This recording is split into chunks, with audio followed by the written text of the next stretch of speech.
స్వర్ణాంధ్రప్రదేశ్ కావాలంటే ముందు మీ ఆలోచన విధానం మారాలి. ఇప్పుడే సురేష్ గారు చాలా స్పష్టంగా చెప్పారు. మనందరిలో ఒక విషయం మనం గుర్తుపెట్టుకోవాలి. మన ఇంట్లో చెత్త తీస్తాం, ఎక్కడ వేస్తామంటే రోడ్డు మీద వేస్తాం. అంటే ఇల్లు మంది, ఆ రోడ్డు మాత్రం మంది కాదు. అక్కడి నుంచి ఆ ఇంట్లో రోడ్డు మీద ఉండే చెత్త అంతా కుళ్ళి మళ్ళీ ఆ వాసన రూపాన మీ ఇంటికే వస్తుంది. అంటే అంటువ్యాధులు రావడానికి మీరు చూస్తే ఎక్కడికక్కడ ఈ చెత్త ఇవన్నీ కనీసం మనం వాడినటువంటి మురుగు నీరు కూడా బయట పోనీయకుండా మన ఇంటి ముందరనే ఉండడం, అక్కడ పురుగులు ఇవన్నీ తయారు కావడం, దీంతో అనేక అంటువ్యాధులు వచ్చి చాలా ఇబ్బందులు వచ్చే పరిస్థితి వచ్చింది.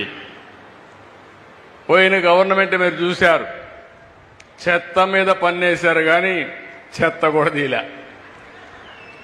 మామూలుగా 85 లక్షల మెట్రిక్ టన్నులు చెత్త అన్ని టౌన్స్లో పరేసి మున్సిపాలిటీలు చెత్త చేసి వదిలిపెట్టారు.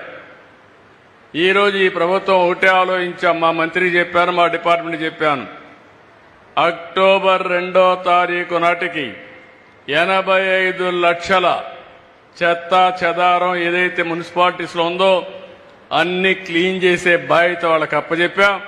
తప్పకుండా 100% జయప్రదం అవుతుందని చెప్పి మీ అందరికీ హామీ ఇస్తున్నా.